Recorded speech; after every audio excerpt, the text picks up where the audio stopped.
All right, everybody, welcome in to Pickaxe and Roll, brought to you by our good friends here at Mile High Sports. I'm your host, Ryan Blackburn, at NBA Blackburn on Twitter, part of the Mile High Sports Podcast Network, and I am here. I am ready to discuss the Denver Nuggets. We're going to do a tier list later in this video for the vast majority of this video. Very excited to kind of put the entire NBA into a tier list of who's going to win the NBA championship this upcoming season. But before we get into that, we've got a couple of little points that I wanted to get into. First and foremost, this will be going up on Tuesday morning. There will be another show that goes up on Thursday morning. Again, as I mentioned in last week's episodes, that's going to be the more common schedule twice a week over the course of these next few weeks with Pickaxe and Roll. Also, I've got a trip that I'm doing at the end of this week that I'm very excited to do, and am looking forward to kind of getting away for a little bit, getting to a cabin in the middle, and just get away for a while. Very excited to do that. Also, we've got some Nuggets news. Got some interesting stuff that came out, including two things. The first and foremost is that Jonas Valanciunas, he committed to Denver verbally for the 2025-26 season this upcoming year. Said it in a statement to Basket News to Donatas Urbonas, who has been writing for Basket News. He's one of the main guys over there, definitely covering a lot of important EuroLeague stories. He commented, Jonas Valanciunas commented to Basket News and said this verbatim, quote, "I want to clear the air about my playing situation next season now that Denver has made their decision to keep me. The idea of playing for Panathinaikos closer to home was very exciting for me, but that will have to wait. I am fully committed to honoring my contract with the Nuggets this season and will give it my all to compete for a championship." First of all, great. That's the most important thing that Nuggets fans could hear. Going to absolutely be committed for a season. We'll see what happens beyond that for Denver. For they've got a team option on Valanciunas' contract in the upcoming season, 2026-27. So we'll see what ultimately becomes of it. But huge victory for Denver that they get him. They traded Dario Saric for Jonas Valanciunas, and if that is not an upgrade, then I don't know what upgrades are anymore. So hopefully Denver can get at least just some pretty consistent backup center play for the upcoming season. The other thing, Curtis Jones, who was one of Denver's stars at Summer League, coming off the bench for them, doing a whole bunch of good things within their Summer League team. He was signed to the third two-way spot. The other two guys, Spencer Jones, who was on the team last year, and Tamar Bates, who they got on draft night. Tamar Bates, more of a kind of 3-and-D guard, while Curtis Jones, very much a scoring and spacing guard, somebody that you put the ball in his hands a little bit. Tamar Bates, not as much that. Spencer Jones, more of a defensive wing, defensive forward. So Denver's got a couple of different position guys that they can put out there. Not sure how much they're going to be committed to playing Curtis Jones, but he earned the opportunity. It was very cool to see just the way that he performed. Owen Phillips over at the F5, his Substack that he does on NBA stats and really interesting data trends, had Curtis Jones as one of the best performers in the entire Summer League. So credit to Denver for locking a guy up like that. And hopefully, if he continues to develop, continues to show off his scoring skills, maybe he's somebody that could develop into an NBA player. Who knows? But that would be very exciting to see for Denver if that was something they could get. And the hope is that Denver now, I think they've only got one open spot on their entire roster. They've got 3 two-ways filled. They've got 14 roster spots filled. The one that is not is the 15th roster spot. I reported on this one on this show. I've talked about this on Locked On Nuggets that I don't expect Denver to fill that 15th roster spot. It's not something that I think that they feel a lot of pressure to do based off of direct questions that I've asked to Ben Tenzer, John Wallace, guys like that. I would expect them to be patient, If something happens, if like they ultimately get some interest from somebody in particular that they wouldn't expect, then who knows? Maybe that's something that they explore, but I don't really think that that is in the cards. So we'll see what happens. We'll see what it looks like going forward. But I think you can be like, you can let your guard down as a Nuggets fan in terms of expecting some major news for a while. I wouldn't expect to hear anything until media day, if I'm being honest. So we'll see what happens. Maybe that changes, but for now, I think Nuggets fans can relax. It's been a good offseason, and next we're gonna talk about why. On this for the rest of this pod, we're gonna do a tier list. I have, as every good content creator has, a tier maker tier list of all 30 NBA teams, and am very excited to put the 30 teams into six different categories. They're all on the left side. For those that are listening on the audio side, it's elite contender. You can win a title. You will make the playoffs. You're play-in bound. You're lotto bound, or it's going to be a really bad season. All 30 teams are going to go into these tiers. We're going to talk about each of them. I'm not going to spend a whole bunch of extensive time on each of these different conversations, but if you have any thoughts on where these teams should go, then let me know down in the comments below, or when I post this on social tomorrow. So without further ado, let's get into it. We're going to do the Eastern Conference first, and then we'll do the Western Conference after that for viewer retention, because this is the Nuggets podcast. But we'll go left to right on this particular tier, on this tier maker list. It'll be good. First and foremost, the Milwaukee Bucks. Holy cow, fall from grace for Milwaukee. They were long considered an elite contender year in, year out with Jonas. Like always, like as long as you have a healthy roster, you're going to be in a good place.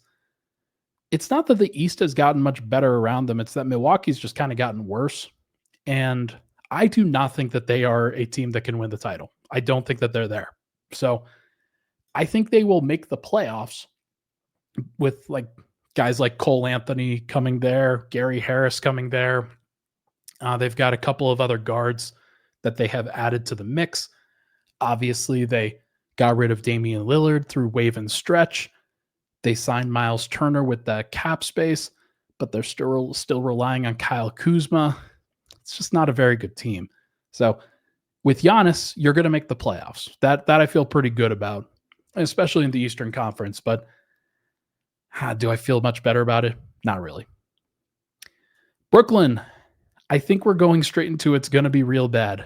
I would be shocked if they were much better than this. They do not have that much extensive talent. Obviously, our guy, Michael Porter Jr., is now over there, and he deserves some credit. I'm curious to see what it looks like with him being the first option on a team. It's the first time he's going to be able to really spread those wings a little bit. So we'll see what it looks like, but I'm not really expecting much. I kind of think that with the amount of young decision makers and playmakers that they have on their roster, it's going to be difficult for them to consistently make good plays, make good decisions. So I would say it's going to be a real bad season, probably going to win about 20 games. The Knicks, a real question is, are they an elite contender or are they in the can win a title contending tier? They are, like, I think by most books, one of the favorites, if not the favorite in the Eastern Conference, alongside the Cleveland Cavaliers. I think that I think they are in the elite contender tier. I think they are up there. They have enough from a talent perspective to justify being up there. They were in the Eastern Conference Finals this past season. They lost to the Indiana Pacers. There are reasons why. I do think that they went a reasonable way to kind of improving upon that. Mike Brown should be a better coach for them than Tom Thibodeau was. And I just think that, like, hey, Gershon Yabusele is now there.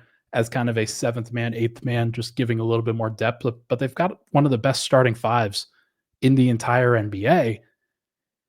And it'll be interesting, like that'll get them through to basically the Eastern Conference second round, no problem. The real question is, will they have learned enough about their team in order to become a better version this year? I think yes. I think that they'll be okay. Toronto, this one is actually pretty easy. Like this one's lotto bound for me. They're just a subpar team, and they're in that tier. I don't think that they're in the play in. I think that they are pretty clearly a lotto bound team. They are one of those teams that definitely is going to benefit from being in the Eastern Conference. Like they were I don't remember exactly where they finished in the standings this last year, but I know that they were ninth in the draft, I'm pretty sure. And so like they should have been worse. If they're in the Western Conference, they would have been worse. They would have been a team that was actively trying to tank. And at times they were. So like will Brandon Ingram massively change their fortunes? Not gonna say like that they will. I can't imagine that they actually will. So and we'll see what happens with them. But Emmanuel Quickly, RJ Barrett, Jakob Pertl, Scotty Barnes, Brandon Ingram. That's your starting five. Like each of those guys in a vacuum is good. Like they're fine. Does it fit together? Does it make sense? Ingram's a pretty good decision maker when he wants to be. He just doesn't want to be all the time. So curious to see whether they are like having RJ Barrett and Brandon Ingram on the same team is kind of wild. I will say that. Chicago, man, they're the perfect play-in bound team, aren't they? Like they are not a good team. I don't think that they are a bad team. While Nikola Vucevic is there, they have stability at center. They've got some really good guards. They're still adding some young talent at the forward spots. Noah Sengue is somebody that they just added. Are we still on Patrick Williams Island? Probably not. Matas Buzelis will be good. He'll be better than he was in his rookie season. The question is how much better and if that's going to matter. I think they're still just a play-in team. That seems to be the common consensus around NBA circles. They're just going to be in the middle. They're going to be stuck in the middle, and it's not going to be fun. And I think their fans are kind of frustrated and sick of it. So, like Chicago and Toronto are close in terms of just how good they actually are. I think I actually kind of like Toronto's players a little bit better in some ways. But Chicago's they're going to be in the play-in. They always will be. They're going to be the 9 seed or the 10 seed. It's just a question of which. All these are Western teams. Detroit. Can Detroit win a title? No, Detroit can't win a title. They lost Tim Hardaway Jr. I mean, how could they? There's no way, right? No, there's obviously a way. But I think that they are a perfect team that goes into the will make the playoffs tier. That's for various reasons, Milwaukee and Detroit are actually perfect to be next to each other. But one of those is just like you've got one of the best players in the world in Jonas. And the other, Cade, is kind of in a similar situation where there's a lot of pressure on him, but they've got a better supporting cast kind of marginally. Not marginally, it's actually pretty seriously better. And depending on what Jaden Ivey does and how they build around Cade continually, I think that there's some desire there. They got Karis LeVert in the offseason. I think that was a pretty good addition. Lost Simone Fontecchio, among other people, but I do think that they are they're a good team. If I'm actually going to put them ahead of Milwaukee, I think that seems like a pretty good order. Cleveland, they are in the elite contender tier. The question is whether they've learned enough of the lessons that they need to, and if they're going to stay healthy enough when the time comes. This last year, they got hurt at the wrong time. You had DeAndre Hunter, Jared Allen, I think Evan Mobley, and I said DeAndre Hunter, Donovan Mitchell, certainly. Darius Garland's dealt with a lot of injuries. Like, these teams those guys can be good. They've got a stacked rotation. It's very clear that they have, I think I might take their rotation over Denver's, but I just trust Denver in the playoffs more right now. And I think that there's a reason for that. So, not sure exactly what that reason is, but if Evan Mobley continues to grow, he'll be going into his 5th year. Could he become the best player on that team? That's a pretty good conversation to be in if you're pushing Donovan Mitchell to be the best player on that team. So, we'll see what happens, but I think that they'll be good. Boston's an interesting one. Ooh. I don't think that there's a lot of teams in the Eastern Conference that can win the title. Um, I think that they will just be like kind of like a lot of these. I think they're going to be here. Just having Jalen Brown, having Derek White, that should be good enough. Anthony Simons will score a lot of points for them. They've remade their team so much that like whoever is at center for them, I think is it Neemias Queta right now? Is he the leading center for Boston right now? That is quite the ordeal for sure. I'm not sure if that's actually like a good sign at all. Let's look it up. Let's see who's on their roster on Spot Track. That'll help me kind of make this determination. Okay. So they've got 16 players on their roster on Spot Track. They've got highest paid players are Jason Tatum, who's out, Jalen Brown, Derek White, Anthony Simons, Sam Hauser is their 5th highest paid player, George Niang, Peyton Pritchard, Hugo Gonzalez, Baylor Shireman, Xavier Tillman, Luka Garza, who they signed. Luka Garza's not bad, but he's not a starter. Josh Minot, Neemias Queta. Okay, that's not a good team. Man, are they playing bound? Is that reasonable? Probably not reasonable, but like somebody's gonna have to be in the play. We'll leave them here for now. Philly. Oh, and another really difficult one. Great. This is not easy at all. Let's go play inbound for Philly right now. They seem to me like you got to kind of split the difference with them, right? I've described them as such before. They're either going to win 55 games or 25 games. There's no real in between, but we're still going to split the difference. Like I don't think you can expect Embiid to be fully healthy. Could you expect him to play 50 games? Could you expect him to play 60 games? What does your team look like in that case? You've got Tyrese Maxey. Paul George should hopefully be a little bit better than he was this past year, or at least like fit in a little bit better than what he did. Jared McCain, if he doesn't go out, will be healthier. But they lost Yabusele. They added Trendon Watford instead. That's okay. Like I'm going to stick here with play inbound. I'm cowardly here, but it's not great. Charlotte. Ooh, is it going to be real bad or are they going to be lotto bound?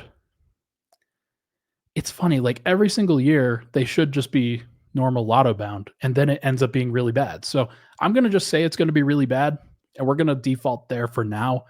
I actually think Washington going to be a little bit better than them and the Nets. Washington's got enough talent. They did just agree to a buyout with Marcus Smart. So they could also do the same thing with Chris Middleton. And how many vets do they really have beyond that are going to help their young guys be better? That's a good question. I don't know. Well, let's keep Washington here for now. I actually do think that they can get out of that purgatory that they've been in for a while. We'll see whether that actually happens or not, but should be fine. Orlando.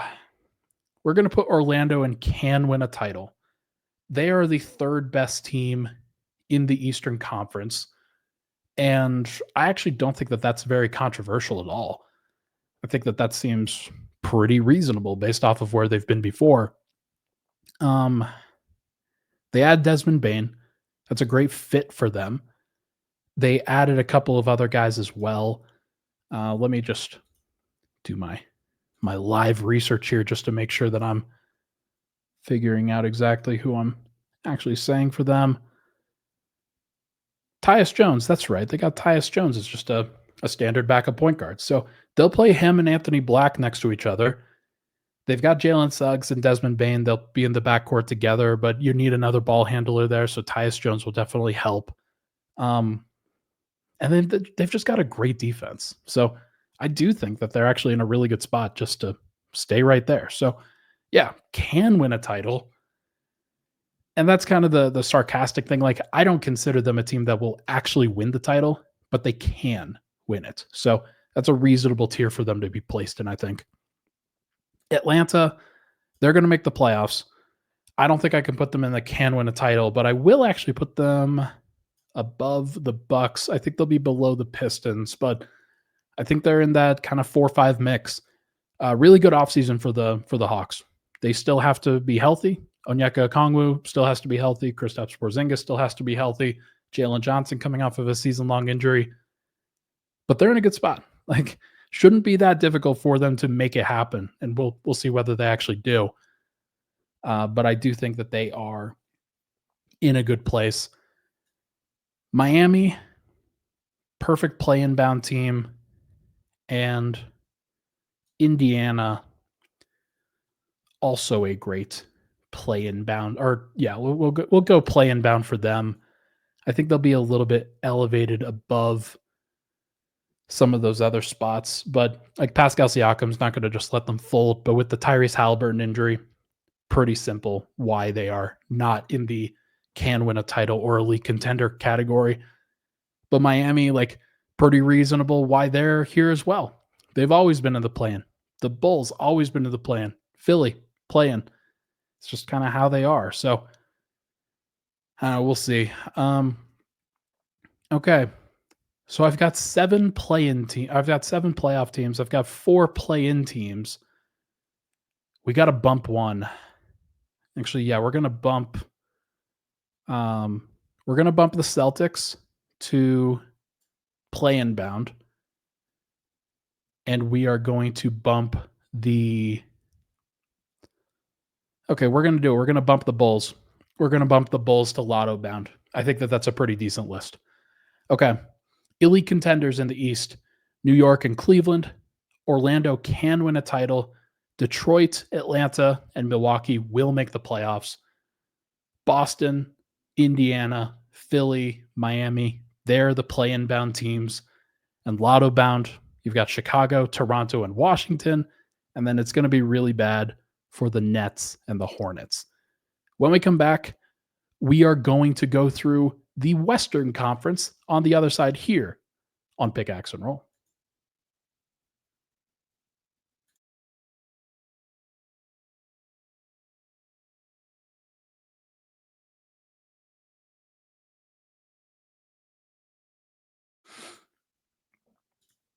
All right, we are back. Pickaxe and Roll, Ryan Blackburn here. Thank you so much for tuning in. Let's go through the Western Conference now as we continue to rank. And again, this is ranking every team on their chances of winning a championship. That's kind of where I'm at. It's going to be a balance between like regular season and playoff rankings, but the teams that are in the playoffs are often like, and the teams that win the title in the top 4 seeds. That's just how it works at this point. Indiana, I believe, was the 4 seed, I want to say. Denver was a 4 seed. They pushed OKC to 7. OKC, of course, the best team in the NBA. Shocker. They won. They won in the NBA Finals. So now let's go to the rest of the NBA, the Western Conference here, the Nuggets Conference, and we will talk about where these teams are going to be. Starting with Utah. Utah's going to be really bad. I don't really have to explain that to anybody. They've traded a variety of people. They let go of John Collins for basically nothing.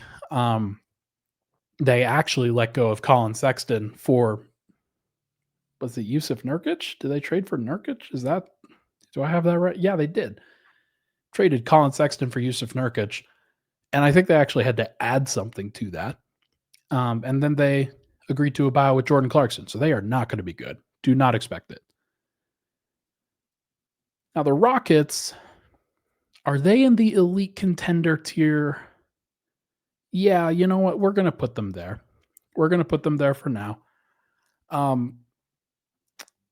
adding Kevin Durant is a big deal. People are going to argue and say, like, oh, they should be lower. They should be, yeah, whatever. I think that they had one of the top defenses in the entire NBA. And the people that were contributing to that were like, yes, Dylan Brooks was contributing to that, but he wasn't the most important defender. Like, they still have their most important defenders. They have Amin Thompson. They've got Tari Eason on the perimeter. They have Jabari Smith on the perimeter and in the interior. They've got Fred VanVleet getting steals. They've got a lot of depth, and now they've got Kevin Durant to kind of tie the room together as a leading scorer. So we'll see whether he can do it, but I do think that that's going to be a pretty good setup for them. New Orleans, I was thinking it's going to be really bad for them, man. Like, I do think it's going to be really bad. And it's so funny that they gave up a lotto pick to the Atlanta Hawks in that trade that they made for Derek Queen, who's already out for 12 weeks? Like, they're already dealing with injuries. It was just a crazy deal when they made it. I think that New Orleans is going to be really bad. I don't see any reason why they actually would be better than where they are. The Lakers, they're going to make the playoffs. I don't think that they are in the can win a title or elite contender tier. I don't think that they can win a title. I don't think that they have the depth. I don't think that they have the role players. I don't think that they have the mix to actually do it. They're going to be good. And I think anybody that says that they're not going to be good is insane. But like, I don't think they can win a title. I think Minnesota still can win a title. I really like their mix still. I know that they lost Nickeil Alexander-Walker. They re-upped Julius Randle. They re-upped Naz Reid. They still have Terrence Shannon, who's going to take over for Nickeil Alexander-Walker. Rob Dillingham is going to be a very important piece for them. And they've got the foundation that they had previously to help them get to the conference finals multiple times in a row. So if you get to the conference finals multiple times in a row, you can win the title. It's just a question of whether you actually will at the end. I think that they are in the rightful tier next to Orlando, though. Like, I don't expect those teams to actually compete, but they can. Now, Portland is tough. Let's put them in lotto bound for now, but I reserve the right to bump them up based off of where we put the rest of the list. Denver is in the elite contender tier. That to me is pretty clear. We've talked about it ad nauseum on this show. Denver did everything that they needed to do. What were the goals that they had heading into the season? They wanted to improve their starting lineup. I don't know if that's necessarily what the actual front office wanted to do, but they did their due diligence. They found a way to do so with Cam Johnson. And I think that they have also seriously improved on their bench as well. Getting a stable backup center is such a big deal. And then adding Tim Hardaway Jr. and Bruce Brown on the fringes is going to be a big deal too. So I think they hit a home run here. I think they've put themselves back up at the top, and saying anything else would be crazy. Thunder, top tier. No questions about it. They're still going to be great. Anybody that thinks that they're going to fall off like crazy is crazy. But we are also in the era where I think of the last 7 champions, none of them repeated, and I don't think any of them got past the second round. I believe you can quote me on that, but all of those teams actually, so the Warriors, they got past the second round. They got to the finals again in 2019. So it was Warriors in 2018, Raptors 2019, Lakers 2020, Bucks 2021, Warriors again in 2022, Nuggets 2023, then Celtics 2024, Thunder 2025. I don't think any of those teams got past the second round outside of the Warriors back in 2019, following up their 2018. So if you're the Thunder, teams are going to be adjusting to them. I think they show that they are not perfect in a playoff context. Against the okay teams and the good teams, they'll still dominate them. But against elite playoff teams, they might struggle. So I think they're okay to be in the same tier as Denver and Houston. Memphis. This one's tough. We're going to put them play-in bound for now. Trading Desmond Bain, there's a lot of people that think there will be less ramifications for that than you would expect. I'm not sure if I agree with that. I really like Desmond Bain as a player. I think that he took a lot of pressure off of John Morant and Jaren Jackson.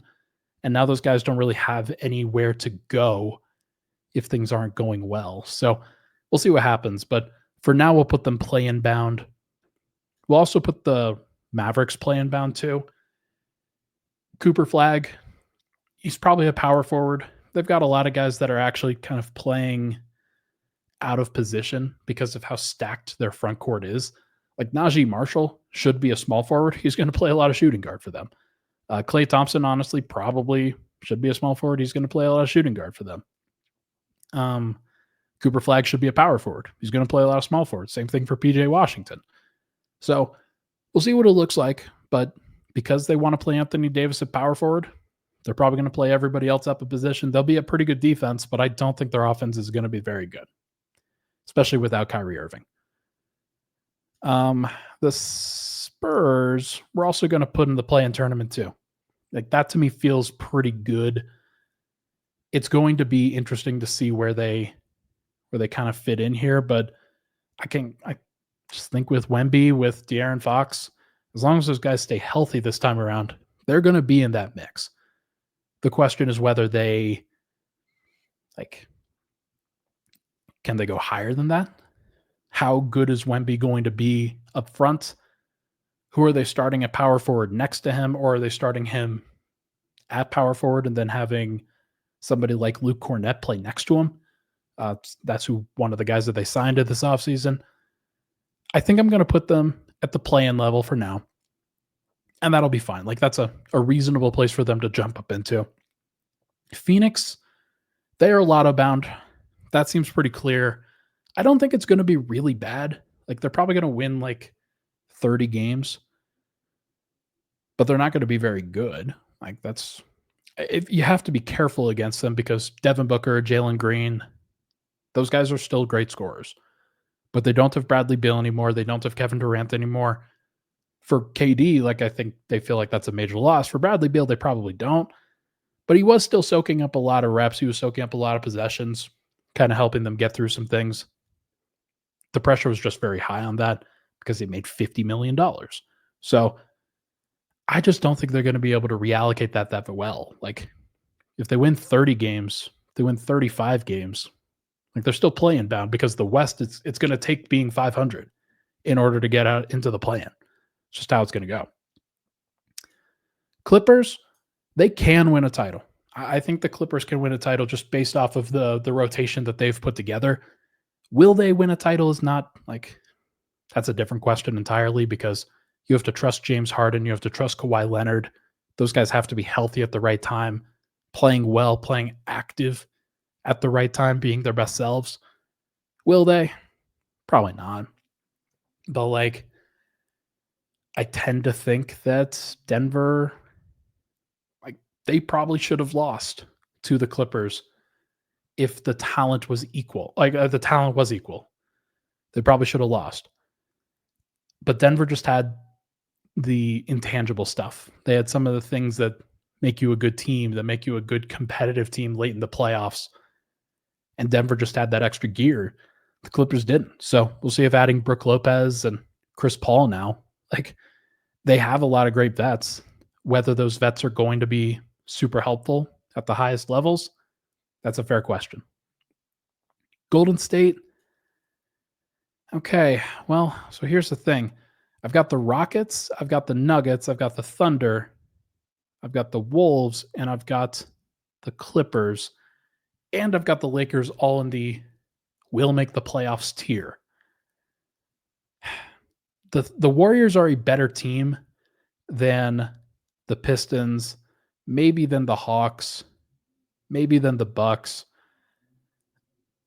But I don't think they're a better team than the Lakers. So I think that they have to go into this play-in bound tier along with all these Southwest teams. I think that they'll probably end up here. There will be some, like, they're probably going to add Al Horford. They're going to come to some sort of figuring out situation with Jonathan Kuminga. Are they going to get DeAnthony Melton? Sounds like he is on their radar. They have like 9 players that they have signed to a roster spot right now, so they're still in flux, and we'll see what ultimately happens with it. But I tend to think that they are going to struggle in terms of reaching that top tier of teams. But they'll be in the play-in bound. Like, I think 48 wins is on the table for them, which is what they had last year. Do I think that they could stay healthy enough with Jimmy Butler, Steph Curry, Draymond Green? Can they stay healthy enough and active enough to do that again? Maybe. But like, I don't know. Okay, I'm going to bump down the Grizzlies to the end of that tier, though. The Kings are also going into the lotto-bound tier. I don't know what the Kings are doing. They seem to be spinning their wheels a little bit. They got Dennis Schroeder. Yes! Like, they're going to start Dennis Schroeder, Zach LaVine, DeMar DeRozan, Keegan Murray, and Domantas Sabonis. Like, that offense is going to be pretty solid. The defense is not going to be good. Like, they'll figure out a way to cobble it together and be like 19th on the defensive end, but they also have some offensive flaws for obvious reasons. They've got threats, but they're going to be a team that's like 12th on the offensive end and 19th on the defensive end, maybe 20th. And that's ultimately just going to make them about 40 wins. So I think that they are in that same kind of group with the Grizzlies. But I think the Grizzlies will make it. I think the Kings do not. And then we see some major change with the Kings into next year. But that's my list. That's my list. Hope you guys enjoyed that. So we've got the Kings, the Cavs, the Rockets, the Nuggets, and the Thunder in that elite contender tier. That's where I see it. And the rest of it, we'll see whether that bears out itself. All right, everybody, I think that is going to do it for this episode of Pickaxe and Roll, brought to you by our good friends here at Mile High Sports. Thank you so much for tuning into the show. Hit that like button, hit that subscribe button on the way out. I will be back again on Thursday.